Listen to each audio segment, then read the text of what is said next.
75 years ago, the British mathematician Alan Turing proposed a theoretical device that could perform computations and provided the foundations of computer science. This is a Minecraft implementation of a Turing machine.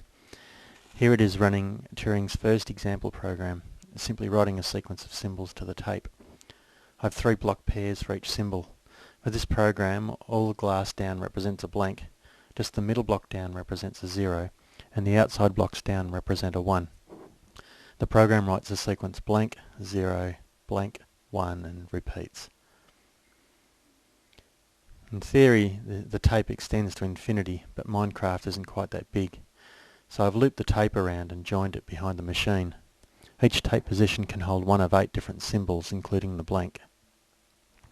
The magenta section is the read-write head. It pops the bottom blocks out for reading, and then it writes to the tape by changing blocks around with pistons. The orange section's the machine state. There are 4 latches allowing up to 16 possible states.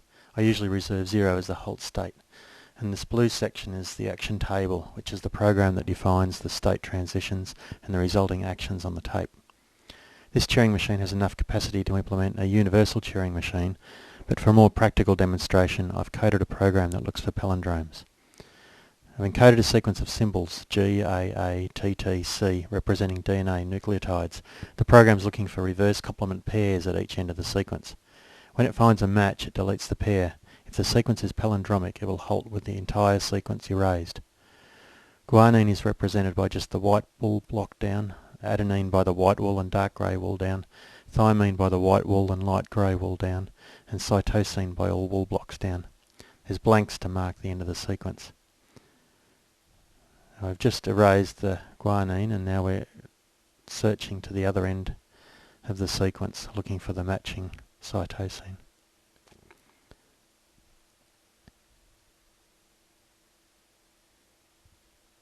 And it's reached the end of the sequence, so it goes back, reads the tape, checks its cytosine and then erases that. Now it'll go back to the beginning of the sequence to look for the next pair of matches.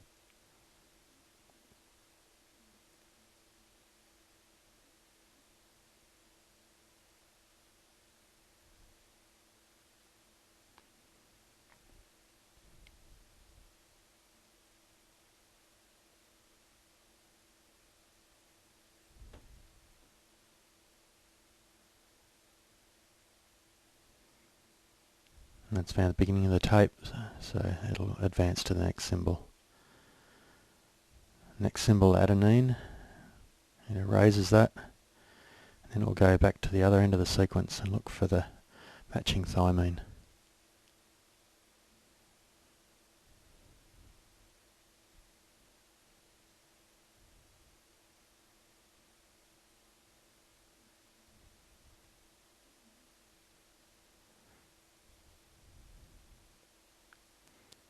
The end of the sequence again.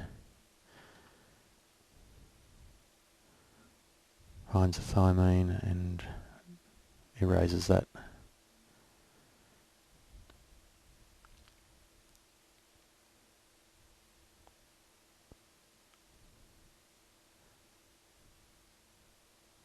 Goes back to the beginning of the sequence.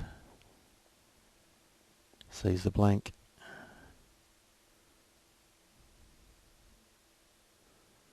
Finds the adenine and erases this, and advances to the end of the sequence.